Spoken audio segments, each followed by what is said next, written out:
नमस्कार, मैं हूं आचार्य धनंजय। डेली लाइन के विशेष ज्योतिषी कार्यक्रम एस्ट्रो चक्र में आप सभी का स्वागत है। आज हम लोग चर्चा करेंगे चंद्र ग्रहण की। जैसे ही हम लोग सुनते हैं चंद्र ग्रहण, सुनते ही मन भयभीत हो जाता है।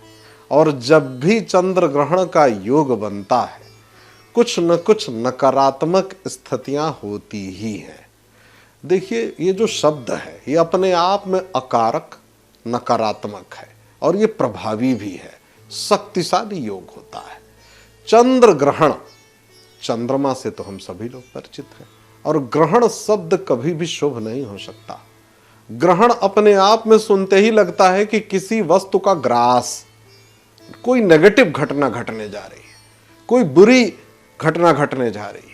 और यही कारण है कि जैसे ही सुनने को मिलता है कि चंद्र ग्रहण है, हम सब लोगों के मन में अकारण ही भय व्याप्त हो जाता है। लेकिन आप सभी दर्शकों को मैं ये बताना चाहता हूं कि चंद्र ग्रहण को लेकर के भयभीत नहीं होइए, चिंतित और भ्रमित भी होने की कोई आवश्यकता नहीं। कोई भी खगोलीय घटना हो, निश्चित रूप से हमें प्रभावित करती है, हमारी पूरी पृथ्वी को प्रभावित करती है, हमारे पूरे वातावरण को प्रभावित करती है।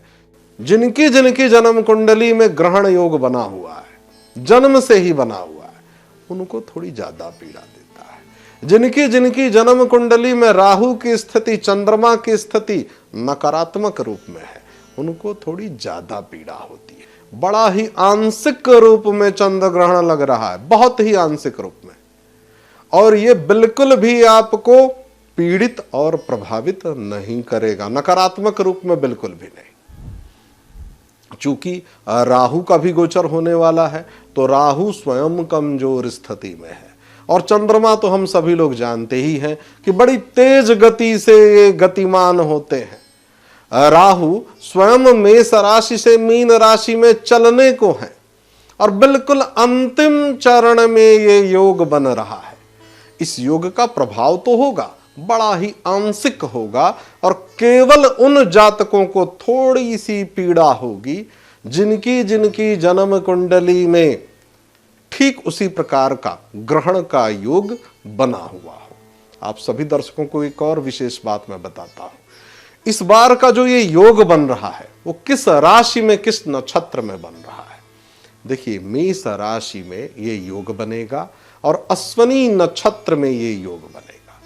अब एक बात और जानना जरूरी है, मेष राशि के स्वामी मंगल ग्रह हैं और मेष राशि में राहु की स्थिति, अश्विनी नक्षत्र में इस घटना का घटना, आप सभी जातकों को मैं कहूंगा कि जिनकी जिनकी जन्म कुंडली मेष राशि की है, या मंगल की दो राशियां मान लेते हैं, मेष राशि और वृश्चिक राशि, आपको विशेष रूप से सावधान रहना है।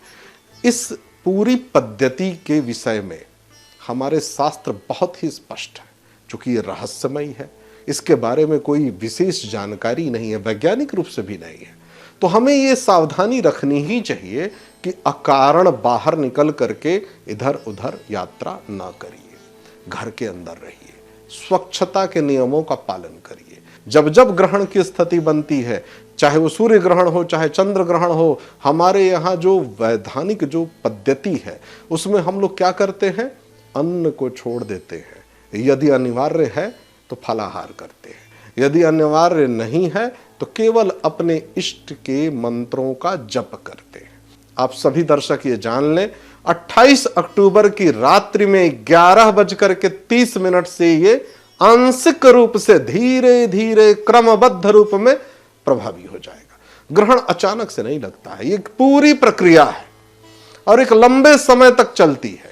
बल्कि जो सूतक की प्रक्रिया है वो संध्या शाम को 4 बजे से ही आरंभ हो जाएगा और रात्रि में ये पूरी प्रक्रिया पूरी होगी 2:40 रात्रि में। अब आपको करना क्या है, अपने इष्ट के मंत्रों का जप करिए। जिनकी जिनकी जन्म कुंडली में विशेष रूप से ग्रहण योग बना हुआ है, आपको भगवान शिव जी की आराधना करनी चाहिए। जिनकी जिनकी जन्म कुंडली में मंगल के साथ राहु विद्यमान है, अंगारक योग बना हुआ है, आपको हनुमान जी की आराधना करनी चाहिए। अन्न का त्याग करिए, यदि आवश्यक है तो फलाहार करिए, आवश्यक नहीं है तो आप केवल जल से और व्रत रख करके आप अपने जीवन को व्यवस्थित कर सकते हैं। थोड़े समय की बात होती है, ब्रह्मचर्य के नियमों का पालन करिए। आज इस कार्यक्रम में इतना ही। आप सभी दर्शकों का बहुत बहुत धन्यवाद। नमस्कार।